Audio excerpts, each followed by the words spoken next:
Tara, samahan niyo ako sa aking journey bilang isang kadama here in Kuwait, guys. For today's video, guys, is schedule ng kadama magpalit ng bedsheet, o diba? Todo palit na yung kadama kasi habang wala si madam namin at wala mag-utos-utos. Kasi ayaw ko yung guys na nagtatrabaho na paputol-putol, parang hindi ko matapos-tapos ang aking gawain. Kaya talagang nagpo-focus talaga ako nagtrabaho pag nagsilaya sila, guys, kasi mahilig naman sila talaga maglayas, charot.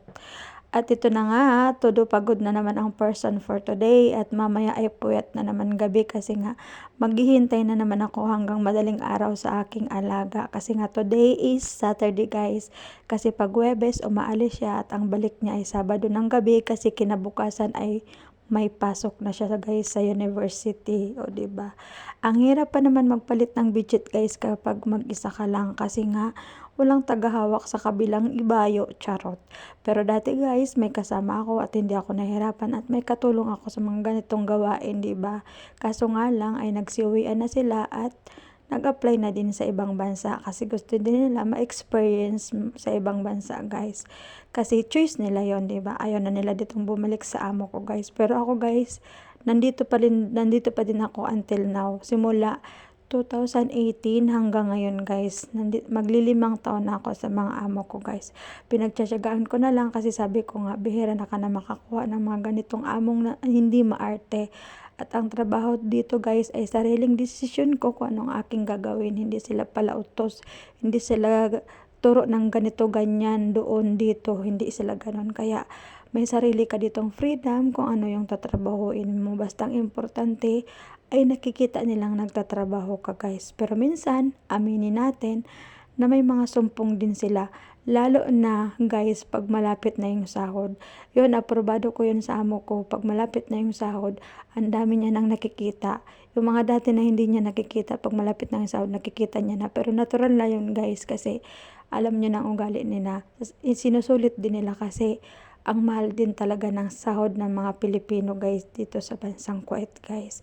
Dati nga, yung dati kong amo nagreklamo talaga bakit daw ang mahal ng processing ng mga Pilipina at ng sahod ng mga Pilipina kumpara daw sa ibang lahi. Pero sabi ko naman sa sarili ko, bakit gusto niyo yung Pinay? Di ibang lahi na sana yung kunin nyo kasi nga mura.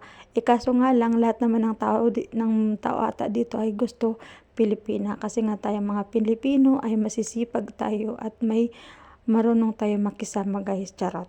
Hindi, guys, gustong-gusto nila yung mga Pinay kasi nga marunong daw tayo umintindi ng English kasi yung mga ibang lahi talaga nahihirapan talaga sila, guys, mag-English, o diba?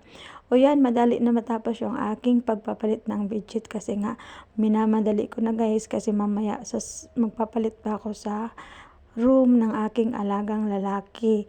Yun ang isusunod ko kasi wala siya doon. Pero yung alaga kong babae ay natutulog pa din. Kaya maya-maya pag nag-alis na din siya or lumayas na, saka na ko napapalitan ang kanyang bed.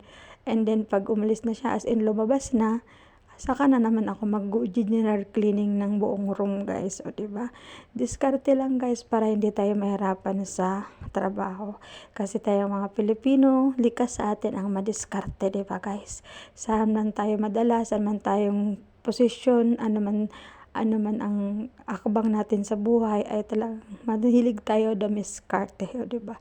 Yan ang ugaling Pinoy na hindi mawawala sa atin. At yun na nga, ay naayos-ayos ko na ang kanyang bed kasi nga malapit nang matapos, o diba?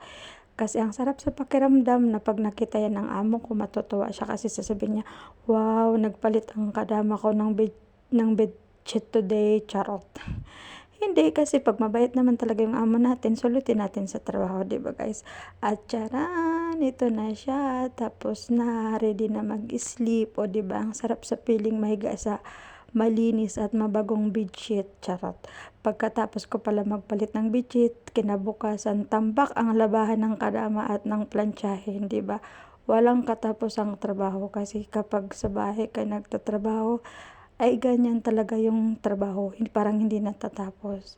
At ito na, nandito na ako sa kwarto ng aking alaga at bago nga pala tayo magpalit ng bedsheet o ipagpatuloy ang ating gawain, magmuni-muni muna tayo at mag-selfie-selfie or mag-video-video din, guys. At yan, tingnan nyo ang kulit ng kadama nyo, guys. Charot. Huy, makita ka dyan ng amo mo. Pagalitan ka. Kaya yun, ito na nga. Kasi nga, dapat i-enjoy mo lang ang buhay. Kahit pagod, huwag mo yun isipin. Mag-enjoy lang and make good memories. Kasi nga, habang bata pa tayo, gumawa tayo ng mga memories na mga gaganda. Para pag matanda na tayo, pag naisip natin, ay mapapangiti ka na lang na, ay ganito pala ang buhay ko dati. Ay ganito pala ako, ganito, di ba guys? Kaya, salamat sa mga